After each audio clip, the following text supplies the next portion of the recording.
Good afternoon, folks. Welcome to this very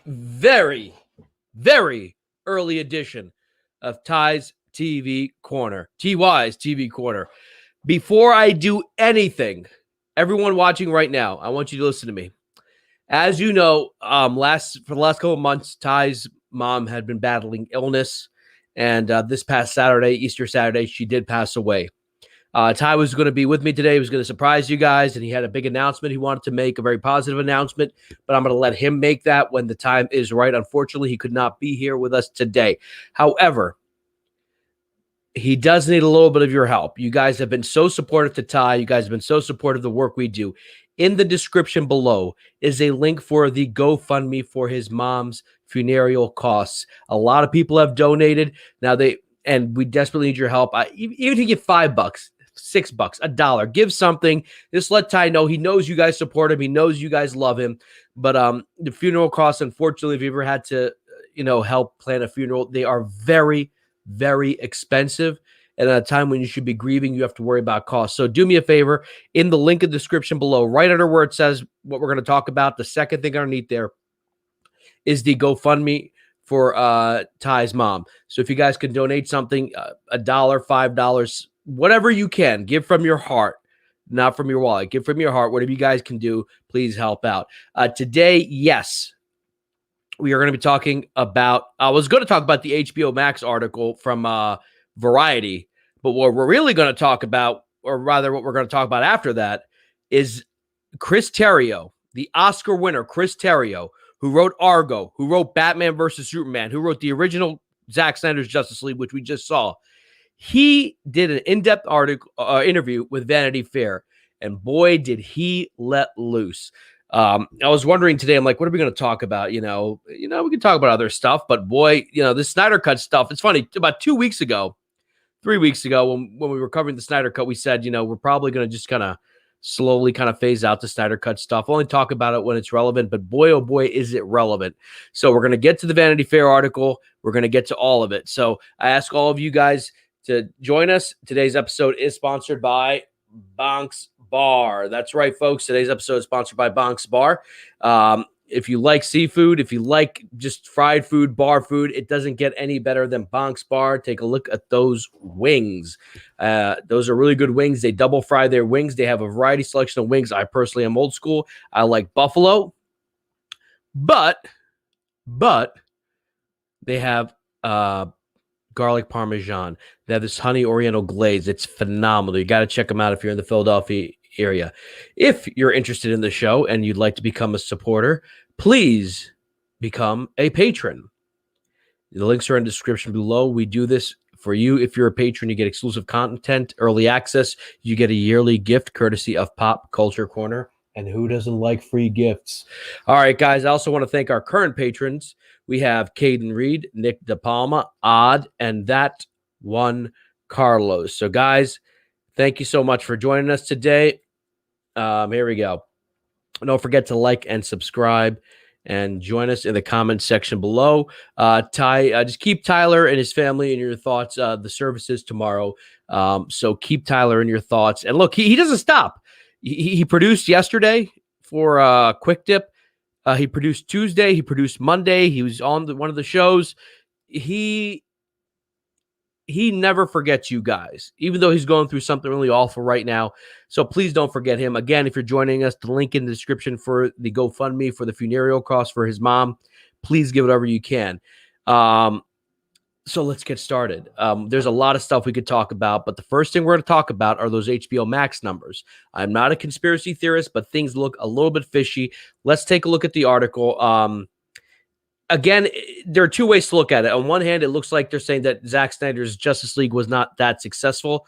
The other way to look at it is it was pretty successful. But let's get into it. All right. So this is from Variety. Godzilla vs. Kong boosts HBO Max to one of the strongest weeks since launch. Data suggests. So right off the bat. So look, I respect Variety. Variety is a major publication. It's not comic book resources.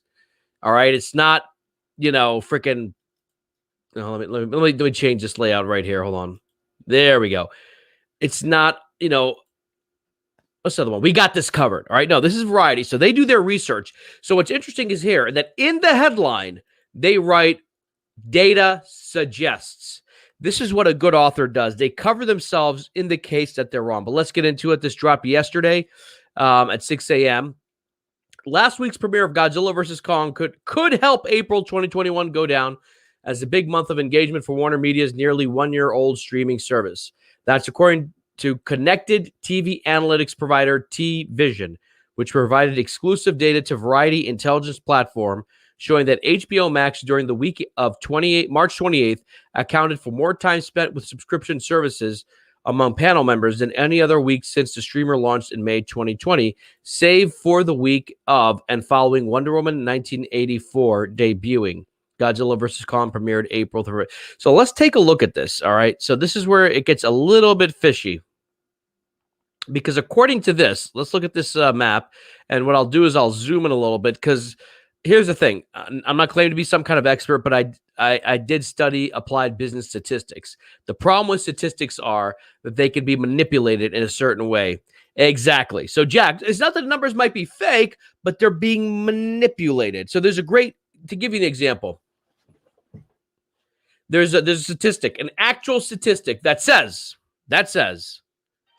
50%, I forgot to mute my phone, 50% of plane crash survivors wore their seatbelts. And you're like, okay, so that means that if I wear my seatbelt, I'm likely to survive a plane crash.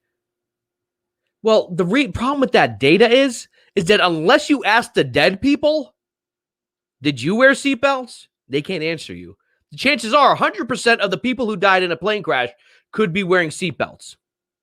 But you can't ask them because they're dead. So what you do is you ask the living ones, how many of you wore seatbelts? 50% of them wore seatbelts.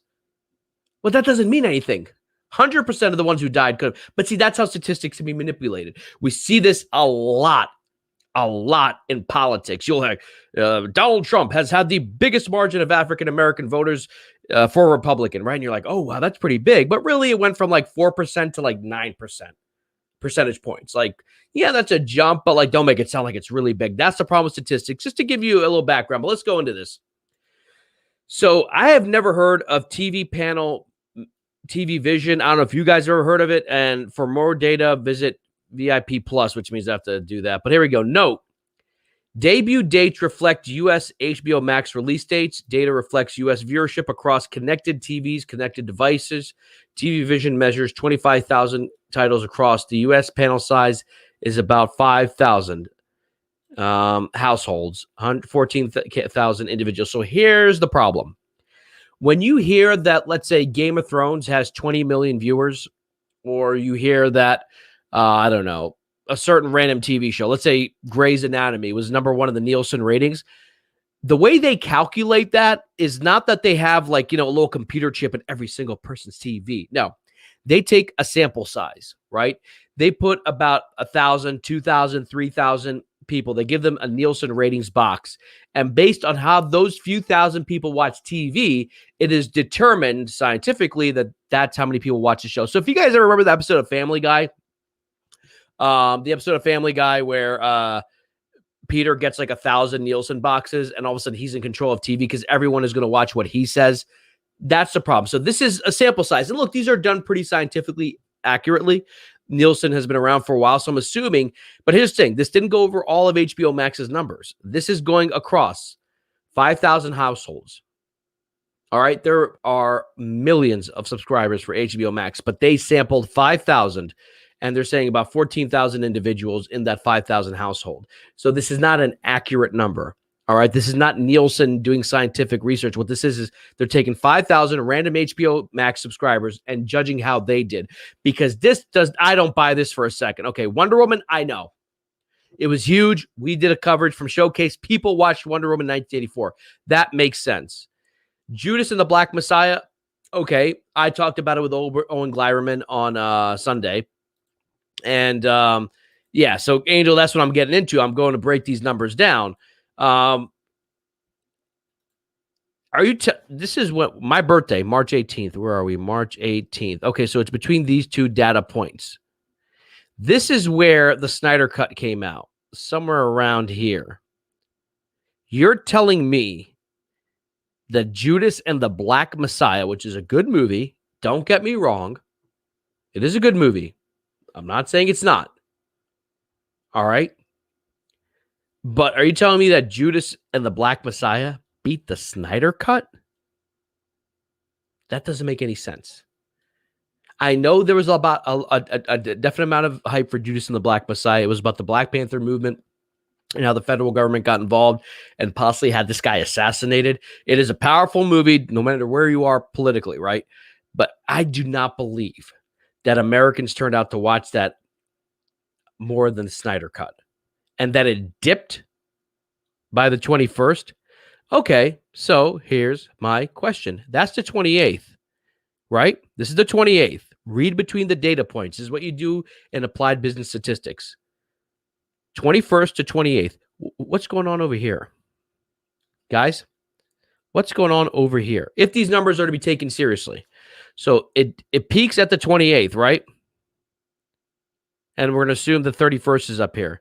There's about a 1 week period right here. What is the only thing that was on HBO Max before Godzilla vs. Kong debuted? What is the one thing that has been trending all over the world? So again, what HBO Max or whoever put this information out, they want you to see, oh, look, this is where Justice League was. No, this is where Justice League started, right? And again, I don't buy that number. But then here's the week after. That's the important part. So even if this is to be believed, this number shows that it was climbing and then it peaked with Godzilla vs. Kong. Now, look, I won't doubt that Godzilla vs. Kong probably beat the Snyder Cut. Godzilla vs. Kong is a pretty big deal. I don't think it was as good as the Snyder Cut. I don't even think they're in the same ballpark in terms of quality. But, you know, it's the type of thing that people want to see. They want to see big explosions. That's fine. That's okay. But I don't buy this for a second. And here's the thing. The source is TV Vision. It is not HBO Max. On the other hand, I don't know why Variety would publish this unless they had confidence in their source. Variety, again, is not comic book resources. It's not We Got This Covered or Screen Rant where they just post stuff like, oh, we heard that this is going to happen. And then like they have no, they're actually citing a source.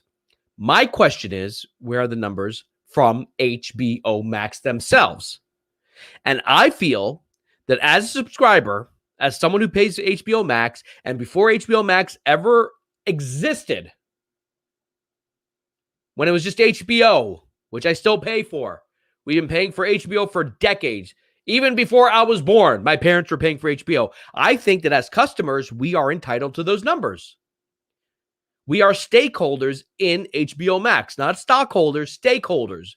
We have a vested interest because we pay your bills. You see what I'm saying? So yes, we want to know how a certain product did. In any other thing, box office numbers are given to you because you paid to see that movie. Box office numbers given to you. DVD sales, Blu-ray sales, digital sales, that information is public to you because it is the public who is purchasing that product. When you go to McDonald's, they have to have somewhere out there how many calories, how much sugar, how many carbs, how much protein. Why? Because you are the customer. You are paying for it. So if I'm paying for HBO Max, my question is, why aren't you doing this? And Angel, tell me, is it Angel or is it Angel? I want to make sure I pronounce your name correctly. Is it Angel or Angel? Here's my question. Going to what Angel's saying. Every platform, now this is not, we know this, has said the Snyder Cut broke records in Canada, Brazil, Spain. It crashed HBO Asia. The Snyder Cut crashed HBO Max in the United States. But you're telling me that Judas and the Black Messiah did better? And again, this is nothing against the movie. It is a great, wonderful movie. This past Saturday, we had Owen Gleiberman from Variety. We talked a little bit about how important of a movie it is. That's not the point. Are you telling me if people watched a biographical drama about the Black Panther Party over the Snyder Cut? Again, it doesn't make sense. But here's a source. The panel size, a sample size. All right. Hey, guys, do you remember the last two U.S. elections we had? 2016 and 2020. Do you remember how wrong the predictions were, especially in 2016. You had the brightest statisticians, people who do this for a living.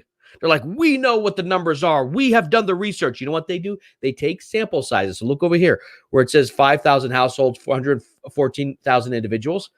That's what pollsters do for elections. They take a sample size. They don't ask 350 million Americans how they're going to vote, or about 180, whatever the voting size is.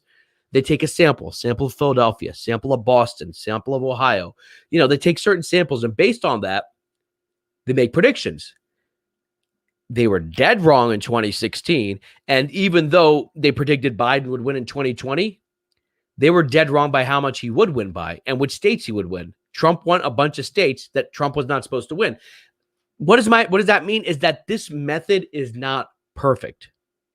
This method of taking numbers and using sample sizes to then extrapolate and say, well, this is how many people watched it.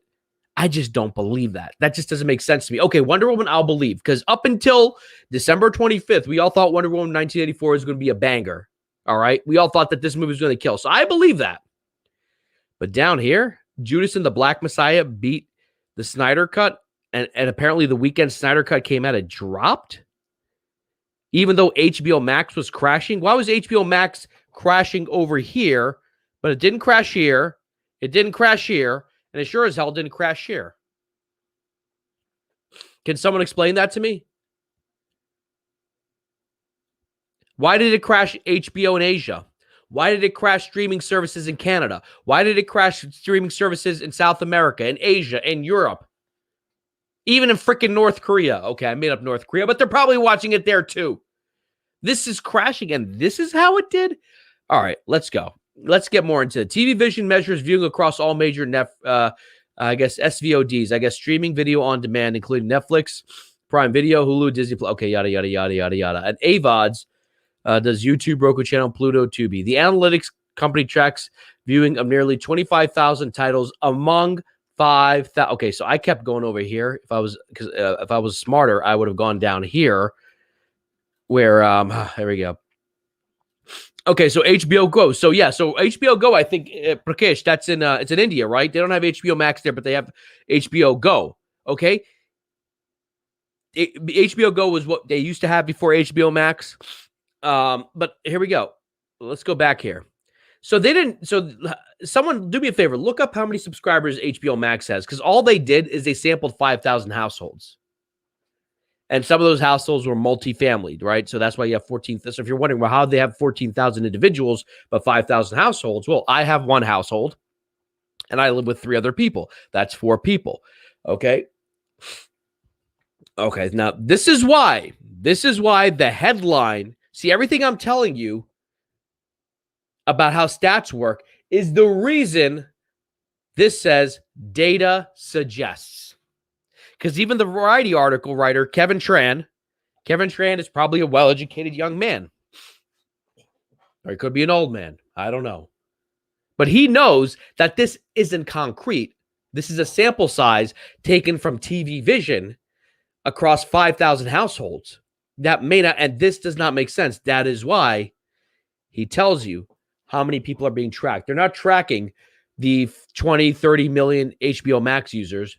They're tracking, TV Vision is tracking 5,000 households, which they pay. They pay them. They say, okay, we're gonna track how much TV you watch, which streaming services you watch, et cetera, and you get paid for that. Okay.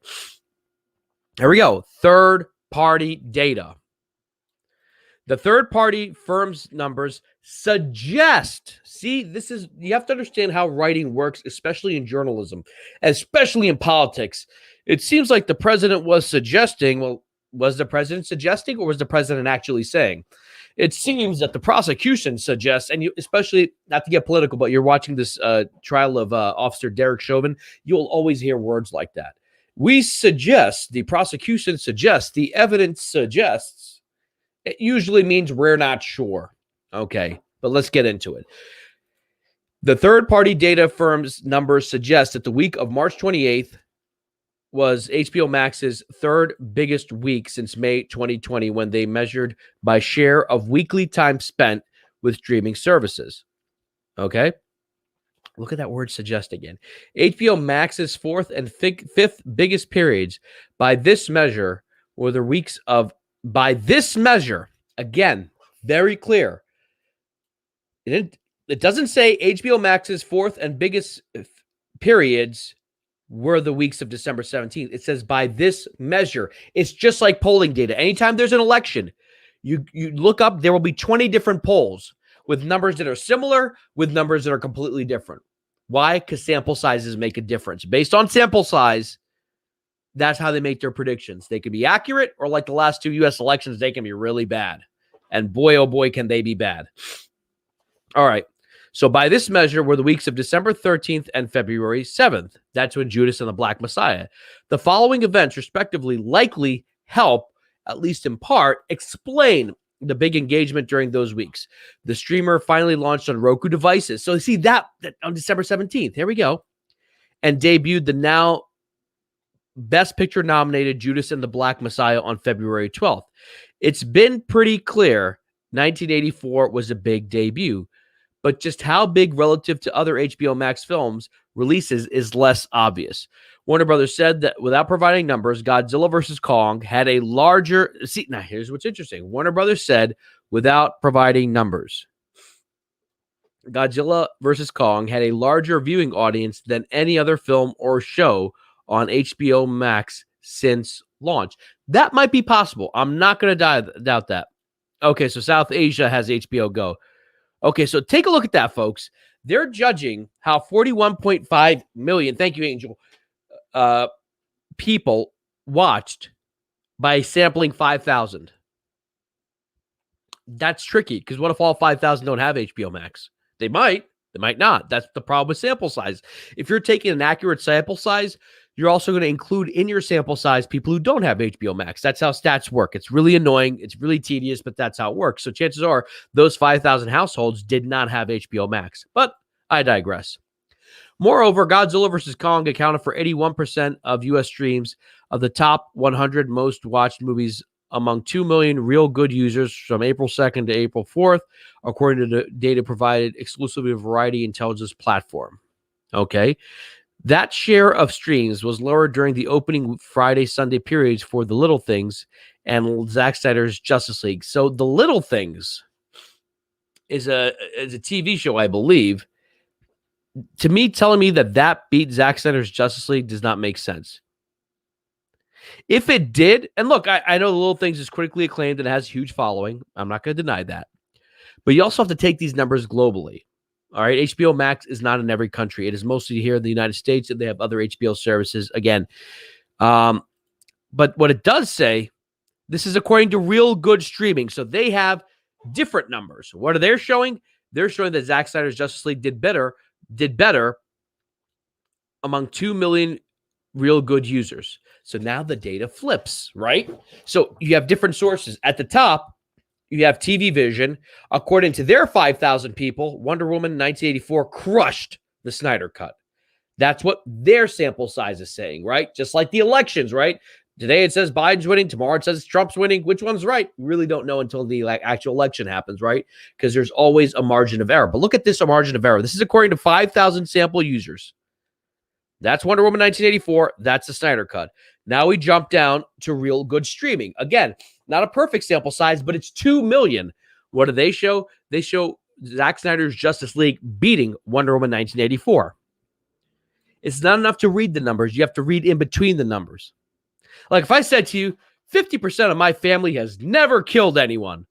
Well, then the other side of that says that 50% of my family has probably killed someone or has killed someone. We don't know. If I said I am confident that 50% of the people in my family have never killed anyone, it actually could be 100, but I'm confident about 50. Does that mean the other 50 has killed someone? No. I just said 50% of them haven't, which is true. 60% is also true. 70% is also true. 100% is also true. I'm sorry I'm getting into this tedious things, but you have to look at these numbers. So here we go. Now you have a larger sample size. You have 2 million people. Again, is that accurate of 41.5 as Angel posted? Probably not. Which again begs the question, why doesn't HBO show them? Okay, yeah. So entertainment nerd, you're right. In fact, expected to do better. My question is, that the fact that they're showing that Judas and the Black Messiah outdid the Snyder Cut, and I liked Judas and the Black Messiah, I don't buy that. I don't buy that. But it's possible. Let's keep going. Note, share of streams relative to top 100 most watched movies among 2 million U.S. real good users during opening weekend. Okay. See, according to this, Judas and Black Messiah doesn't even come close. So here you have two different sets of data points. Judas and the Black Messiah is that down here. Zack Snyder's is up here, but then you have another streaming service or a third-party user giving you completely different data. There's Judas and the Black Messiah. There's Zack Snyder's Justice League. Meanwhile, Samba TV reported that Godzilla vs. Kong had 3.6 million households watching for at least 5 minutes, while Wonder Woman had 2.2 watching during its opening weekend. Okay, so again, that's Samba TV. Now, they are a separate group. But do you see how inconsistent these numbers are? Again, my point is not that Godzilla vs. Kong didn't beat Zack Snyder's Justice League. It probably did. There's a lot of hype for that. But my question is, are the numbers for Zack Snyder's Justice League so low according to real good users? It did better than Wonder Woman. It did better than Judas and the Black Messiah. According to this, according to TV Vision or T-Vision, the numbers are different. So what the hell's going on? The problem is that these type of stats kind of don't mean anything. Just like who said it earlier, Jack, the numbers might be fake. It's not that they're fake. It's just that they're not accurate. A sample size of 5 million versus a sample size of 2 million, all of a sudden, everything changes. Yeah, I know. Where's Tom and Jerry, right? So they're not even measuring that. So, so Godzilla vs. Kong. Again, my question is that it beat that, but my question is, why is the data so inconsistent? And again, all this can now be explained if HBO Max or Warner Media just reveals the numbers. Just tell us how Snyder Cut did. Now, I don't want to keep going over this because here it ends up right here. My point with all this is that these numbers, statistics are such, Bill Burr does this whole bit. Like, if you want to prove yourself, go to IamRight.com and they'll give you the statistics as to why your point of view is the correct point of view. So what I liked about that article is right in the title, it says suggests, because the truth is they don't know. So Entertainment Nerd says, I also think it could be a case of the brand being diluted. You have Justice League, Zack Snyder's Justice League, the Gray Edition. You have to think like a casual moviegoer. Views of each other could be cannibalized. That is interesting. Because what if a lot of people watch the Gray Edition? Does that count towards Zack Snyder's Justice League? That's the problem with statistics. That's why you can't. I'm not saying that the Variety was trying to just lie to you, because the author says, again, the data suggests, right?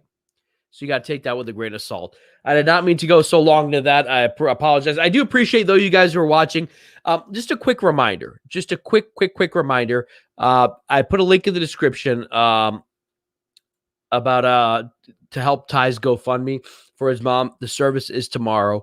If you guys can donate something, it's right in the link in the description below. Please do that. All right, I'm going to move on to the Vanity Fair article. For those of you who don't know, I think this dropped today. I believe it dropped today. I'm not 100% true, but holy crap, look at that headline. Not that, or is it? Justice League screenwriter, get the hell out of here, Chris Terrio is super pissed off. That is a pretty bold thing to put in your title. Wow. Justice League screenwriter Chris Terrio is super pissed off. The Argo Oscar winner, remember he wrote the film Argo, which also won Best Picture. That's where Affleck got his second Oscar win. Is tired of being hated by the haters and despises what happened to his DC films too, by Anthony Brezhnikin. I hope I'm pronouncing that right. It dropped today. Let's get into it. Yeah, so Angel, again, tell me, is your name Angel or is it Angel? Please let me know. Again, Google, it topped everything. The only people who are not admitting it did well is HBO Max. And it makes no sense. They're trying to move past it. Now, I have no doubt Godzilla vs. Kong might have outdone it. There's no doubt. But here we go. Godzilla lead screenwriter Chris Terrio is super pissed off. Ooh, love gossip. That's what pop culture is. Pop culture is just a politically correct word for gossip. All right. Chris Terrio is not. Now I've read this partially. I did not read the whole thing, and I hope to God it is shorter than the article. Oh yeah, it is pretty long. Oh boy, here we go.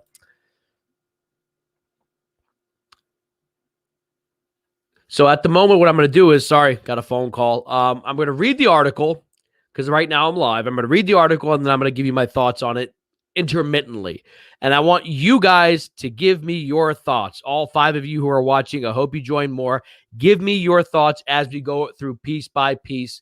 If you guys have trouble reading it on my screen, I can increase the font. All right. Here we go. I'm going to take you to a 150. All right. So I think that should be better for you guys.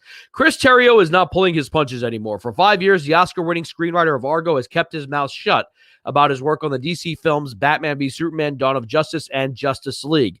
Even as scorn from critics and fans exacerbated already painful behind-the-scenes memories, worst of all, he agreed with many of their complaints. Okay. He described the films that Warner Brothers released in theaters in 2016 and 2017 as incoherent misfires. This is interesting. So we already know about Joss Whedon's Justice League, but in this article, he's going to talk about how they screwed with Batman v Superman, because we all know the Ultimate Edition of the film is the way it's meant to be watched. If you go right now to HBO Max, there is no Batman v Superman, Dawn of Justice separate from the Ultimate Edition. No, the Ultimate Edition is the only version that is on there, because even HBO Max knows that is the definitive version of the film. But I digress. As incoherent misfires undermined by corporate meddling, poor franchise planning, and tone-deaf decisions that prioritized costly VFX sequences over coherent storytelling. Terrio believes that Zack Snyder's director's cut of both are much stronger. Go figure. If still imperfect movies. Okay. An overall vindication of their work. And yes, Chris Terrio's script is phenomenal. In an exclusive wide-ranging interview, the screenwriter said that the hashtag Snyder Cut of Justice League, recently released as a 4-hour plus event on HBO Max, righted a kind of cinematic wrong perpetuated by studio leadership that has now entirely moved on from Warner Brothers. Okay.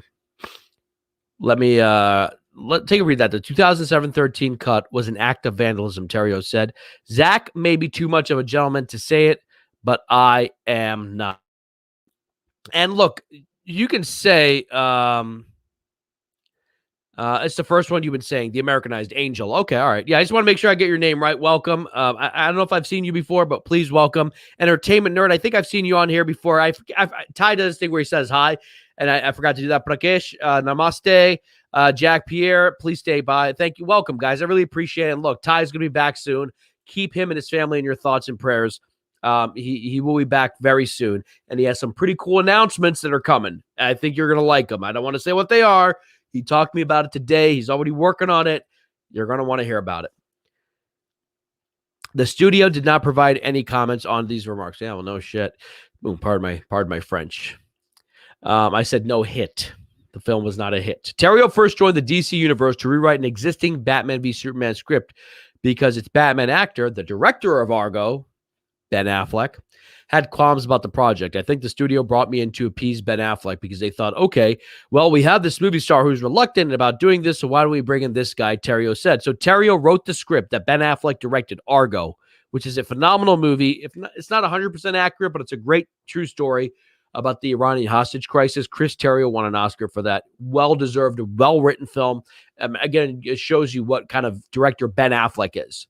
If you have any doubts about Ben Affleck as a director, watch Argo. And imagine if that mind had written a Batman movie with Joe Manganiello. That's what we lost. Watch Argo. Oh, Jennifer Garner. Okay, that's not where we are. The screenwriter was frank about trying to make sense of the film's warring heroes, turning their fight into a metaphor for divided America, while attempting to fix elements he found too nonsensical or offensive. Studio officials then demanded that 30 minutes be removed from the theatrical cut, most likely because shorter runtimes means more daily screenings, often resulting in higher box office earnings. Don't tell that to Avengers Endgame. No one told them that because they made a 3-hour movie and it's now the second highest grossing movie of all time. But shh, don't tell that to Warner Brothers. Don't tell them that people will sit for 3 hours to watch a movie. Shh. If you took 30 minutes out of Argo, as they were for Batman vs. Superman, it would make 0 sense at all. Critics would say, what a lazy screenplay. And mind you, he has an Oscar. Walter Hamada and those guys do not have Oscars. What a lazy screenplay. Because the characters don't have, Joss Whedon does not have an Oscar, and neither will he ever have one. Because the characters don't have motivations, and it's not coherent. And I would agree with them. So, people say, well, I've talked to people about the Ultimate Edition of Batman vs. Superman. They're like, oh, well, I didn't like the original one. I mean, what can 30 minutes do? A lot. A lot. A lot. It was meant to be a 3-hour movie. It's not like that was extra fluffy stuff, accoutrements, a little bit of a sprinkling of Parmesan and croutons on your salad. No, those 30 minutes are crucial to the story. And what Chris Terrio is saying is absolutely right. If you take 30 minutes out of Argo, it would not be an Oscar-winning movie. It would not win Best Picture. He would not win Best Screenwriter. And they took it out of Batman vs. Superman, and we saw that 27% of Rotten Tomatoes. Even the title of Batman v Superman: Dawn of Justice was a disaster. He said that primed audiences to roll their eyes at the film before its release. Terrio had hoped, that's interesting, he didn't like the title. I'm curious about which part, Batman v Superman or Dawn of Justice. Maybe calling it Batman v Superman. A lot of people assume that they would be fighting for like 25 hours or something. It was going to be a 2.5-hour movie and they're going to be fighting the whole time. No, it's a legal thing. Batman v Superman, not Batman versus Superman. Anyway, Terrio hoped Justice League would be a better experience. He was wrong. After watching Joss Whedon's version of the film, Terrio was so disgusted that he explored taking his name off the movie. Technically, it's still on there. Especially galling to him was the sidelining of Ray Fisher's tragic hero, Cyborg, whose arc the actor helped craft. So if you guys were with me the other day, thank you. I appreciate it. If you guys were with me the other day, Ray Fisher in his article said that Zach and Chris were both open to Ray helping formulate the character. Why? Because according to them, hey, we're two white guys. We don't know what it's like to be black. And then Ray Fisher injected what he felt could help the character be more African-American. It'd be like if I wrote the story of a white woman, right? Let's say I'm writing a white woman character. It would help if I had a white woman. Oh, by the way, I have done this. I have, me and my friend have written a screenplay. We do it for fun. And we have 2 lesbian characters. So what did I do? I asked a lesbian friend of mine for input because I'm writing from my point of view. For those of you who don't know, I am not a lesbian. But by having one help me to write the dialogue, the mindset, well, this is not something that's common. Okay, all right. So, this is in the same sense. This is what Victor was saying, not Victor. Ray Fisher. He actually helped frame the character. And now Chris Terrio is backing that up. Fisher has been outspoken for months about his experience making Justice League following years of silence. Now Terrio is doing the same. And yeah, let's be honest. Terrio has been kind of silent. Especially after Rise of Skywalker. And I'll be honest with you, I have my issues with Rise of Skywalker, but I didn't hate it as much as I hated the other two. But then again, I hated all of them, but never mind. We'll get to that later. Now, Terry's doing the same. He said he bottled up his feelings about the theatrical cuts to avoid hurting their cast and crews. Now that Snyder and Terrio's preferred versions of the film are available to the public, the screenwriter is finally opening up about how it went wrong in the first place. Look at that shot. I love that shot. I love that shot. Woo. Always hits me. Vanity Fair asks, Zack Snyder's Justice League is now out in the world. How do you feel about it? So this is where we kind of get more into the the question answer part. Chris Terry, I'm so happy and relieved that all these thousands of artists and craftspeople all over the world can finally have their work seen by the public. And all the work that Zach and the actors put into this can now be seen. It's sort of a gift that we got from HBO Max because it would not have been possible a few years ago. Can you point at something specific you are glad gets a showcase in this new version? Willem Dafoe's performance as in the Aquaman story. Obviously, her character Iris West, played by Kirstie Clemens in the Flash sequence, and more centrally, Ray Fisher's performance as Cyborg. It was always the heart of the film to me, and just meant so much to me personally because much of my heart and life were put into that story. That is a thing that about this version of Justice League, that none of it was done cynically or as a money grab or an attempt to sell Happy Meal toys. It was really personal for me and for Zach. It's kind of interesting you mentioned Happy Meals. I don't know if you guys know the story. When Batman Returns came out, and it was really an aggressive film, parents were taking their kids, let's go see a Tim Burton movie. Yay! And all of a sudden they see the Joker biting a dude's nose and blood squirting out and, Batman killing people. And all of a sudden McDonald's is like, yo, we're trying to sell stuff to kids here. This is hurting our Happy Meal sales. Enter Joel Schumacher. Anyway, so I like that little reference there. It was personal for me and for Zach, for many of the actors. Is it true? Now, see, I didn't know this. You were banned from the Justice League set. He says, I wouldn't say that I was banned, but the studio's attitude was like this: we'll take it from here. I was frankly shocked when I saw the Snyder Cut and how much of the original script was shot. With some revisions, they shot the script, and understand that sometimes that was a battle for Zach. So what's interesting here, I didn't know that he had not been on set. So he didn't realize how much of the film had been filmed. So for all he knew, Zach didn't film most of it, and Joss Whedon filmed his version. So that's kind of interesting. When I saw the Snyder Cut and saw how much of the original script was shot, they shot the script. And remember, Zach also filmed stuff that the studio wanted.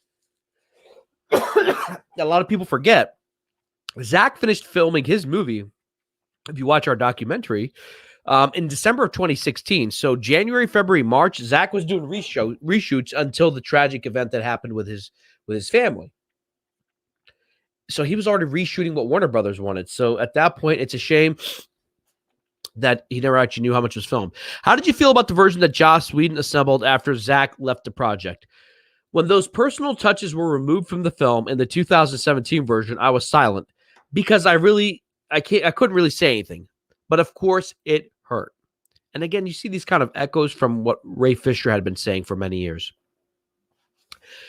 All that remained was a dinosaur skeleton of what had been a great lumbering beast. Ooh, I like that. I like that analogy. It might have been a big unruly beast, and it's 4 hours, and the movie is maximalist and it's operatic, and sure, it's a little crazy. But I think the movie is crazy in the best ways. Absolutely. Vanity Fair. Can we start at the beginning with Zach? You worked on Batman v Superman. Can I assume that was a good experience, at least with him, since you signed on to another movie? Ben Affleck called me and said he was working on this film, which was a Superman film, which he was going to play Batman. So he asked if I would read the script and consider doing a rewrite. Oh, so Ben did that. He asked if I would do some character work. So it was already determined and storyboarded that Batman is going to be trying to kill Superman, that Batman was going to have it gone down a dark road. He was branding criminals and had certain dark elements that were non-negotiable and already in the story. What did Affleck want you to do? My job was to create a story and tone, really, in which Batman could be that person, in which two heroes could get to the point where they're fighting to the death. What was your approach? I came into it thinking the only way that this could work is as a fever dream or revenge tragedy. I thought, how do we create a story in which Bruce Wayne is traumatized by the war of Krypton coming to Earth, and in which he enters into this kind of madness? He becomes Captain Ahab, and he won't listen to saner voices like Alfred, for example, who are telling him just to see reason. He's a man possessed. So I don't know if you guys ever read Moby Dick, but Captain Ahab has his leg bitten off by a white whale. It was the penguin, not the Joker with the noise. Oh, okay. It was the penguin, not the Joker with the noise. Okay. So Captain Ahab spends the rest of his life searching for this white whale that crippled him. And he's so obsessed, he does find the whale, and ultimately the whale kills him and his entire crew. So that's a very good analogy for Batman v Superman. And of course, what does Captain Ahab use to kill Moby Dick? A spear. What does Batman almost kill Superman with? A spear. I swear, Batman vs. Superman is such a great movie. No matter how many times you watch it, I just picked up on that. Captain Ahab says in the book, I stabbeth thee whale. He wants revenge for what happened to him. And Batman, you were never a god. You were never even a man. Sorry, that's my best mechanical voice. So the film was dark by nature. As I worked on the movie, it seemed to me that it was a snapshot of what I was feeling on the ground of the country. Okay, the divisions in the United States. Remember, 2015, 2016 was kind of the time Trump was running, which maybe didn't become apparent until the madness and division that came about from the last. He mentions that. I thought the superhero movie could be about getting into our worst natures, but then coming out of it into that redemption, which is why it's a good superhero movie. What did you want to avoid?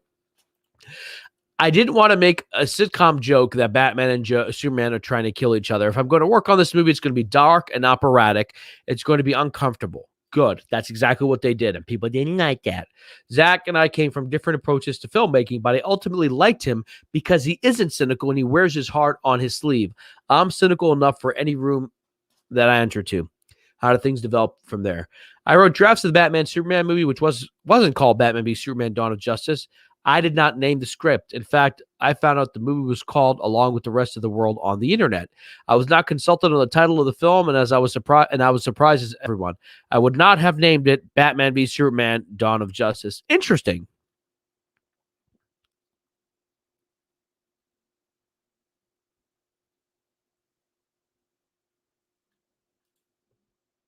Oh yeah, yeah. Sorry, did I say the Joker? Yeah, the Penguin bite the dude's nose and sorry, but like going back to the Happy Meal thing. All right, yeah, sorry about that. Yeah, it was the Penguin who bites the dude's nose, and Selena Kyle puts a bird in her mouth and it flies out of her mouth, and the Penguin's like, "Just the pussy I've been looking for," and like some 5-year-olds are like, "Oh my god, mommy." What was Zach's choice? I don't know who exactly named it, but I suspect it was a studio, and I suspect it was marketing, to be honest with you. It might have been the first step towards creating ill will for the film. Oh, interesting. I suspect that putting the words Batman and Superman to the title had some marketing component to it. Okay. I think you're right. That title did rub people the wrong way. I heard it and I thought it sounds like self-important and clueless in a way, tone deaf. The intention of the film was to do something interesting and dark and complex. Not quite Las Vegas bust 'em up WWE match as Batman v Superman Dawn of Justice. How do you feel about the version of BVS that was first released? I was proud of the script when I completed it, but it turns out that when you remove 30 minutes that give the characters motivation for the climax, the film doesn't work. As we learned from the two versions of Justice League, you can't skip on the character, and I think the audience will give a shit about the VFX. That stuff was later restored in the extended version. I guess it's called the Ultimate Edition, remastered and released on HBO Max this March. So this house of cards that had been built in order to motivate this clash between America's two favorite heroes made no sense at all. That's what happened with Batman Superman. The movie was always going to be dark. There were always going to be people who just didn't want to see that version of the comic book world, and I get that. But what hurt was the criticism that the script was not coherent, because when I turned in the script to the studio, which they, by all accounts, were happy with, it made sense. So I'm kind of curious if his script is not radically different, but different enough from what was filmed. What was your relationship with Zach? Good. I have nothing bad whatsoever. I have nothing whatsoever bad to say about Zach. He has a skill set that I don't have as a visualist, and he has a contagious excitement that when you describe a scene, he always can't contain himself, and he just wants to go draw or paint. Zach never for a second turned his back on me or doubted my work. After Batman, Superman, many of my Hollywood friends just stopped talking to me. They sort of thought that somehow I was complicit in this very public failure of a studio film. You learn pretty quickly who your real friends are and who your air kiss Hollywood friends are. Zach could not have been more supportive and never stopped believing. And again, this just goes back up to the fact that Zack Snyder is a really, really, really great guy. It just backs that up. How do you feel when the journey ended prematurely with Justice League's upheaval? I went into such depression when the film was taken away and rewritten. But I didn't feel entitled to be depressed because Zach and Debbie were dealing with their family tragedy. Measured against that, losing the film that you wrote seems like nothing at all. But it did hurt. It hurts to think that I cared so much about these characters and worked on nothing else for a very long time. I'm going to skip a line that is held as proof positive that I don't understand either women or journalists or human beings, and that I'm a shitty writer. Okay. Do you feel like the title, The Cuts for Length, made it harder for people to appreciate things that did work in BVS? That's exactly right. The audience has to know that they're in good hands. The minute that you lose them from a story point of view, they lose the desire to look at it generously. Once the critics decide a movie is incoherent, it's just a pile on. And that's the thing. Owen Gleiberman said that. He said people were piling onto that movie. And Owen Gleiberman said, I didn't give it a good review. I didn't like it, but I thought that the reviews were unfair. There's a line at the beginning of the film where Warlord says to Lois Lane, "They didn't tell me the interview was a lady," and Lois replies, "I'm not a lady, I'm a journalist." So one reviewer held up this line as proof positive of my stupidity and my inability to write Lois or to write at all. Well, the character of Lois in this movie was inspired by journalist Mary Colvin, who was, of course, killed in Syria. She was one of the most intrepid war journalists who ever lived. In my opinion, there's a story in Vanity Fair, Mary Colvin's Private War by Marie Brenner. That might be something worth reading, guys. And the line that Lois says is almost exactly the line that was in that article, where a Chechen warlord said he wouldn't shake her hand because she's a woman. Mary Colvin replied, "There is no woman in this room, only a journalist."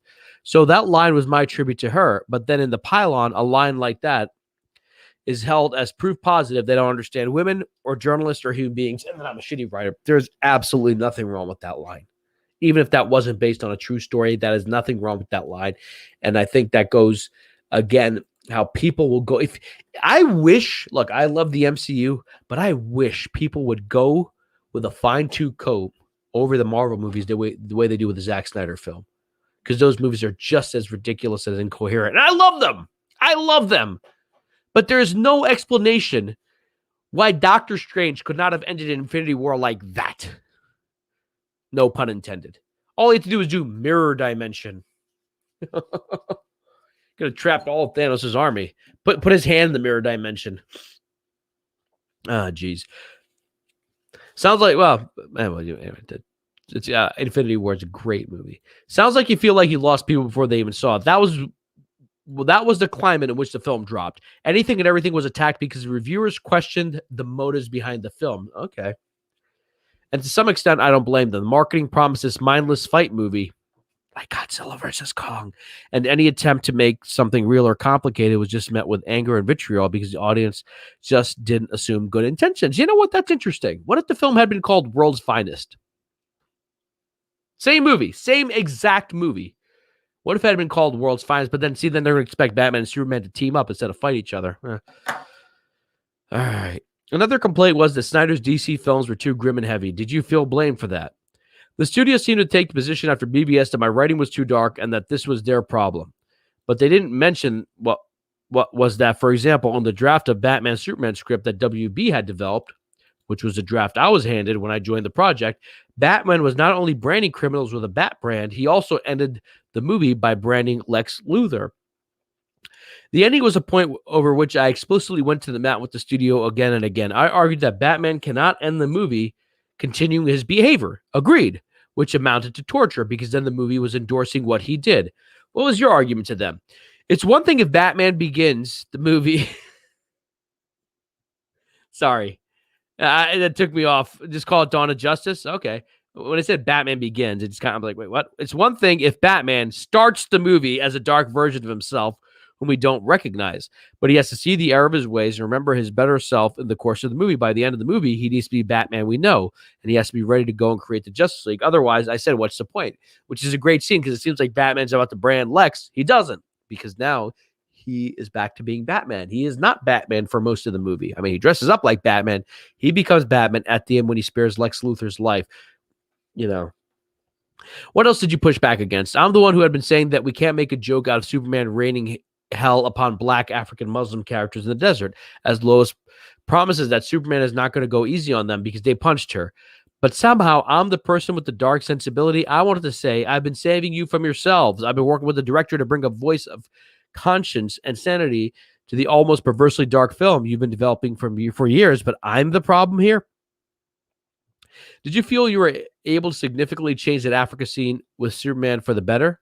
I removed the punch of Lois for one thing. So what he's trying to say is you don't want to show, African Muslims as beating women. They want to avoid that type of stereotype. Okay. For one thing, just think about the optics of that. I was able to add material to the film and continue to grapple with what the battle meant so that it didn't seem like a casual scene of Superman intervening in this way without reckoning the consequences of intervention. I placed that in context of a moral question. Superman says, think of what could have happened. And Lois says, think of what did. Okay, see, that is good writing. That is really good writing. Whatever. That sequence, it just bugs me that movie continues to go down as one of the worst movies ever made. It just pisses me off. That sequence takes place in a fictional African called Nairobi. There's manipulation happening with Lex Luthor and his American mercenaries trying to provoke conflict and frame Superman. After Superman rescues Lois, the film shows the people of that region truly suffering in the crossfire. Without sounding too political, it's not lost on me that much like a drone, Superman sort of comes down out of the sky and vanquishes his enemy, and then flies off with no consequences. That may not have been an angle on Superman that people wanted to see and wanted to think about. See, this is what I said. I've always said, well, this is not really Superman. It's not really Batman. The whole point was he's deconstructing these characters. Zach and Chris were deconstructing these characters and putting them in uncomfortable corners so that we, the audience, have to say, well, who is Batman? He says earlier, Batman torches by using the brand. Well, when Batman holds a guy off the edge of a building and is punching the crap out of him, getting information, that is also torture. Batman always engages in torture, not Jack Bauer torture, but when he beats someone up and knocks their teeth out, it's kind of the same thing. It's kind of torture, but that's who he is. That's what makes him a hero. It's not that he tortures, it's who the hell he beats up. Did you also add the scene with the character Kahina Ziri, who was a witness to the battle, testifying about the aftermath of Washington, D.C.? Ultimately, we learned she was coerced by Luthor, but her testimony does make the audience and Clark Kent himself reevaluate his actions and how he operates. Yeah, that was added afterwards. I added that scene. He came down, then came fire. The story that she tells, at least in the script, is that he destabilized the entire region, and then government forces came in and slaughtered the village. Since those were the optics that were already in the movie, I thought my job was to question and say, what do we actually mean by this? So if she actually, a lot of people suggest that what they're saying is that Superman killed those guys, and that's what she was crying about. No, what she says in the movie, first came fire, then the government came. There was no mercy in the villages. Basically, by Superman, by stopping that general, basically unleashed hell on that country. And that's what happened. The entire country just kind of went nuts because that general was either disabled or we know he wasn't killed, but you're pushing back against some of the scenes. You're saying the studio wanted these things, but you also have to convince Zach, right? So Zack Snyder was open to these kind of criticisms. When I would talk to Zach about some of these things, I think he got it. We discovered that we were on the same page, and he loved the scene in Congress with this African woman describing the consequences in her village. He right away sparked to that and got me excited about casting that a character with actor Wunmi Masaku, now known for Lovecraft Country, and thought she'd be a very important character in the movie. So Zach was quite open to all this stuff, and I thought the studio was too. Why aren't they? Yes, please tell me, why the hell aren't they? FairChris is right. People hate what they don't understand. They do hate what they don't understand. Bastards. Later, when I realized that so much of the plot, FairChris, thanks for waking up early. I actually have to go to work, but I did want to do the show. Tyler said we could cancel the show, but I said, no, let's do it. Even though it was always gonna be me. He was gonna stop by, but I said, why not? I have a little bit of time before I have to go to. I'm gonna be at the German club hosting a trivia night, Disney night. Later, when I realized that so much of the plot was going to be cut, I began to think, well, they didn't really want this kind of story. The last thing to get cut out are always the stunt scenes and special effects scenes because they cost so much. By the time they're all in there in the assembly, enormous amounts of money have been spent on every frame. So when you're looking to cut time, the things that get cut out tend not to be big special effects sequences or the fights or the stunt sequences. The things that get cut are the nuance. Yeah. The scenes that actually give meaning to those bigger action sequences. Nuance. I think that's a problem, not only with this film, but I suppose for all tentpole films. Given your concerns about the BVS structure you inherited, why did you sign on to Justice League? I agreed to write Justice League because I wanted the chance to write these characters with love and hope after getting through the darkness of Batman v Superman. The end of my version of Batman v Superman includes Bruce seeing the errors of his ways and promising to change. It's the return of conscience after an ethical nightmare. And in Justice League, Bruce does do better. Yeah, I mean, Bruce is completely different in Justice League. He feels like traditional Batman. And I really want to see him on HBO Max. Please, God, please. I'll go back to church. I thought I was being smooth. I'm taking my allergy meds because I keep sniffling. It sounds like I'm crying. Well, I almost am. I had the allergy meds in my hand. Like a face plant. This goes to show, folks, I have no coordination. I can't tell you how many times I have put like a bottle down on the edge of my table and it falls. Ooh, here we go. So hopefully the allergies will clear up. I went from having COVID to having allergies. That's the story of my life. After Batman v Superman came out, the critical reaction was negative and the box office was underwhelming. Justice League was about to begin. What was the atmosphere like? There was a mood of fear at the studio, no doubt. My impression was that people in boardrooms started making the decisions. And there were decisions based on arbitrary metrics, like those statistics we looked at earlier, that had nothing to do with the stories that were being told. What gave you that sense? Right before the time of Batman Superman, I like how he calls it Batman Superman. He doesn't even want to call it Batman v Superman because he's like, I didn't pick that title. I was asked to attend an event in New York where the cast and filmmakers were paraded in front of a room of investors at the Time Warner Center. I guess to convince them that their money was in good hands. What happened there? These guys were in charge because they controlled the money at the very top of the pyramid. They were making big decisions. Not the film executives we're talking about, but Wall Street guys. So basically, this is how movies are made. They go to investors who put the money in. One guy who I can only describe as the man whose central casting sends you when you're trying to cast douchebag number one, pulled me aside and started telling me how to write Batman. I'm not naive. I know that if you don't have any back and forth with money people, then you should write poetry because you don't need hundreds of millions of dollars. But something about the distribution of power at that time just seemed off to me. It was removing even the pretense that capital wasn't calling the shots. What impact did those studios' tensions have on your writing? I rewrote Justice League to lighten the mood a little bit, which became Zack Snyder's Justice League. That's slightly lighter, less dense version of the script, which I was fine with. Okay, so it's not even the full version of a script. I'm saying, and I will play ball with those kinds of notes. So Zack Snyder shot your version of the script. What happened after his family crisis led him to leave the project and Warner Brothers brought in Joss Whedon to rewrite and reshoot? When the movie was taken away, that felt like it was some directive that had come from people who are neither filmmakers nor film friendly. That's kind of a shot. I mean, it is a shot.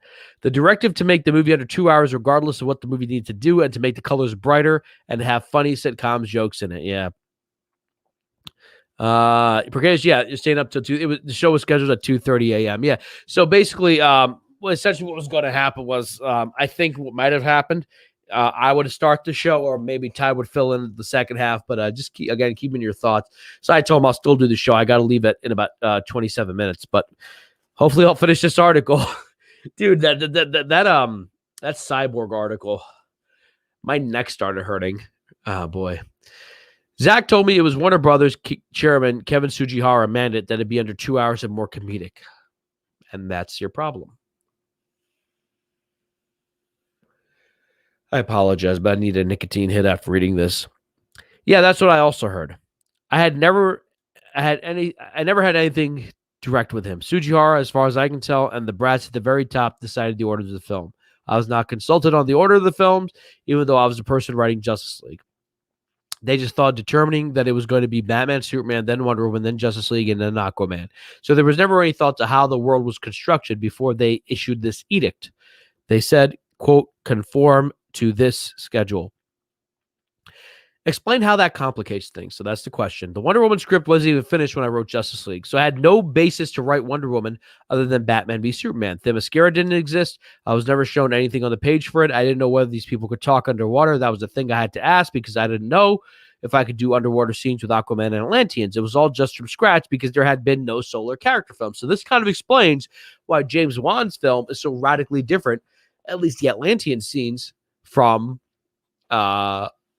what was done in Justice League. So Justice League needed to establish 3 of the characters. It had to create a long game mythology for the DC universe. It had to resurrect Superman because he was dead at the end of the last movie. I just don't know how you could do that all in 2 hours. Maybe the 2017 release proved that you couldn't. Agreed. Owen Gleiberman said that maybe what makes Zack Snyder's Justice League so much of a better movie, in his opinion, was because it was 4 hours. Maybe a movie with that many characters and that complex a story can't be done in 2 hours or 2.5 hours. Maybe not even in 3. I think if they were going to release Zack Snyder's Justice League, they probably could have made a 3.5-hour version of that film that could have been in theaters, and I would have paid to see it. Studio co-presidents John Berg and Jeff Johns were on the Justice League set every day, which was a mandate from Sujihara to babysit Snyder, as he put it. What was your relationship with them? Look, I admire Jeff as a writer of DC Comics. He's been nice to me, and it's a perfectly cordial relationship. As an executive, you get into very thorny territory when you have a person who's a writer who's also making executive decisions sitting in the chair, where on other films the writers would have been. So I think it's miraculous that Zach shot as much of my script as he did, because I know there was constant pressure to simplify, to change, to do whatever it is the studio wanted, because there were rumblings that they didn't want this version. Wow. I mean, we knew it goes back deep, but this just... it's kind of heartbreaking to read a little bit. Yeah, shots definitely fired. Shots definitely fired.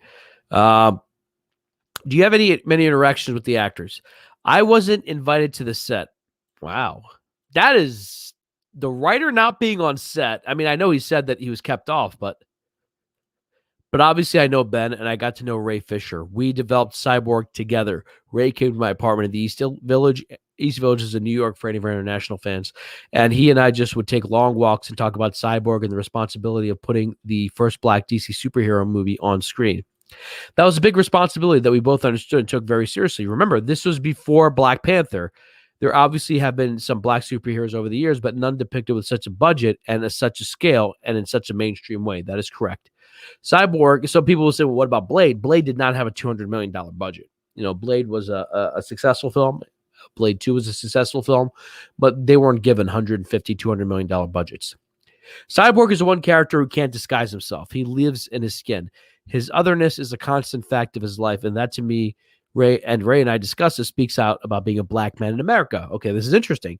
You cannot remove the otherness that people force upon you, and therefore Cyborg, when he becomes that hero that he always should have been and was meant to be, felt like something really strong that we wanted the world to see. Okay, that's kind of interesting the way they did that. Okay, and again, that was all taken out. What about the other performances? Did you consult with any of them? I talked to Jeremy Irons on the phone. I had correspondence with Gal Gadot where she would write to me and say, this doesn't seem quite right for the character. What do you think? And it was really a good relationship where all the roles would be bespoke to the actors. When Snyder left the project, that was effectively the end of your involvement. Is that right? He's like, that's right. I would only hear occasional reports about the reshoot. I didn't realize how much of the film was going to be changed or vandalized, in my opinion. It became clear as I spoke to various actors that it was a whole dismantling of what had been there before. I did not hear from anyone who said it was a pleasant experience. By the way, the theatrical cut says written by Chris Terrio and Joss Whedon, almost giving you the implication, almost implying that they worked together. As we now know, they never worked together. Once Zach left, he was gone. End of story. They made the entire movie without consulting him. They brought Joss Whedon to add his dumb jokes, and we saw what happened. Were you hearing anything about Joss Whedon and the management of his set? All right, let's get to the juicy stuff. I probably shouldn't get into it. I've never met Joss. I don't know him. I did reach out to him at the beginning of the process through the executives, but I didn't hear back, which is not unusual. Folks, remember yesterday when I said 2 days ago, what I called a political answer? That is a political answer. That is a very political answer. He knows. He just doesn't want to say anything. Got to be careful in Hollywood. When did you watch his version of Justice League? I was in LA at the time working on Rise of Skywalker. I was on the west side of Los Angeles working with J.J. Abrams at the time, and I drove to the studio and I sat down and watched it a couple of weeks before release. I immediately called my lawyer and said, I want to take my name off the film. The lawyer then called Warner Brothers and told them that's what I wanted to do. Why didn't you? Prints had already been struck or hard drives burned or however they deliver movies these days. The elements were on their way, and to remove my name, they would have to restrike the prints or redo the digital copies, and the film could be delayed. It would be an international scandal and news story, so I shut up and said nothing publicly. I've never said anything about the Justice League since, but the movie doesn't represent my work. Wow. That's amazing. That really kind of blows my mind. He wanted his name off of it once he saw it. Poor Zack got his name, had to keep his name on there too. It says directed by Zack Snyder. Officially, Joss Whedon's Justice League was directed by Zack Snyder, officially, on paper, and written by Chris Terrio. So why not follow through and remove your name? I think it would have created a whole wave of negative publicity that I think would have made the situation even worse for the actors and for all the craftspeople who had worked on it, for all kinds of people. But I'm awfully happy that Zack Snyder's cut of Justice League is the one that is higher on my IMDb page. Something that was this big and prominent and then so widely derided. It kind of poisons your reputation, doesn't it? Yeah, it hurts your reputation. But more importantly, it poisons your soul and your confidence, especially when this other version of the film wasn't seen. And now that it has been seen, people do have problems with his version of the film, and they'll quibble with the length, and they'll quibble with the way that certain characters are written. But that I can take because that is actual critique of my work. That's fair game, and I'll engage with that any day. People can quarrel with the movie, but at least they're quarreling with my version and with Zach's version of the film. Yeah, he wanted his name removed. And for those of you joining us, thanks. I appreciate it. I know we're starting way too early today, but that's on me because I do have to leave for work soon. So I asked Tyler if I could do it at 5, and Ty was supposed to join me, but as you know, he's going through some stuff. Did you ever feel like they deliberately made you the scapegoat, the studio? So that's what a lot of people were saying. Well, Chris Terrio, he wrote Rise of Skywalker. He wrote, Batman v Superman. He kind of has a reputation now for being a bad writer, which I don't think is the case. Rise of Skywalker would never have been good because The Last Jedi was a piece of crap. You can't fix a movie like that by killing off Luke Skywalker. Pardon me. I am a deeply paranoid person, so I'm always assuming that everyone has it in for me. Justice League, the Zack Snyder version, is the only script other than Argo that I have a solo writer credit on. I really did develop this, so I can stand by this version, love it or hate it. It's interesting. So he doesn't count Rise of Skywalker. What are you working on right now? What's on the horizon? I won't talk about it quite yet, but it's a small film I'm doing with Amazon. I'm getting back to smaller character-driven worlds where I don't have any of the franchise issues that have been difficult to grapple with in the past. That's really helped me to reground myself and to remind myself of why I like to write film. Booyah! Woo! That was a mouthful. That's still not as bad as the Ray Fisher one. That one took me a full hour and a half to read. I was almost late to Bonks Tuesday night because I was going through that. That's a pretty intense. I had briefly read it, and by briefly read it, I read like the first few paragraphs earlier today. But that was pretty crazy. That was a pretty crazy article. Chris Terrio again has been sort of lambasted as this sort of awful writer. Yeah, he made Argo, but he wrote Batman vs Superman. He made Rise of Skywalker, and he made the Justice League, and so you see this person's sort of name being dragged through the mud. So I kind of respect the fact that this article clears the air. He says there are only 2 movies that I wrote, which I'm the solo writer for: Argo and Zack Snyder's Justice League. He doesn't mention Rise of Skywalker. He sure as hell doesn't mention Justice League. So that's kind of interesting how he frames that, how he kind of sees himself as that writer. That was a lot to digest, and I do want to appreciate all of you guys who stuck around for all that. This Zack Snyder thing, I feel like it's not going away anytime soon. There are times where I kind of want to move away from it, but then something like this article drops. The Ray Fisher article from Variety drops. These stupid numbers from HBO Max drop, and you're kind of like, well, how can you ignore this? How can you ignore the fact that one of the biggest movies of all time is not getting a sequel? Why? If you read that article, it's politics. It's ego. That's what it is. The bottom line should be money, but it seems like they don't want to make money. They don't want to make money because their egos are coming into play. And that is a damn shame. Give me your thoughts about that. Was there anything in there that surprised you? What did you guys think? In the comment section below. Tell me, was there anything that you kind of found amazing? I didn't know that. So usually a writer is always on set. And the fact that this is a $300 million movie and you do not have the writer on set, and we know that John Berg and Jeff Johns were kind of babysitting him. We already knew that. That's in our documentary, by the way, which we're still working on. Unfortunately, because of problems, we've had to delay the rest of our documentary. But these are things that just blow my mind about how weird the Hollywood system is, and it's just to see, I remember watching Batman vs Superman in theaters. I remember seeing the Ultimate Edition a few months later, and just to know all this craziness was happening, what all happened in 2017. And it's kind of disheartening. It's kind of disheartening. Even now that we have the Snyder cut and we want the Snyderverse restored, and we're not getting much in the way of that, it's a little bit hard to swallow. It's a fascinating article, folks. I know I kind of went through it and I gave my opinions throughout it, but I think you should all read this article on your own, come to your own conclusions, come to your own opinions. Yeah, see, Jax, this is what I want. Because especially after watching Zack Snyder's Justice League, especially after watching Argo, which, by the way, folks, you haven't seen Argo, excellent film about the Iranian hostage crisis.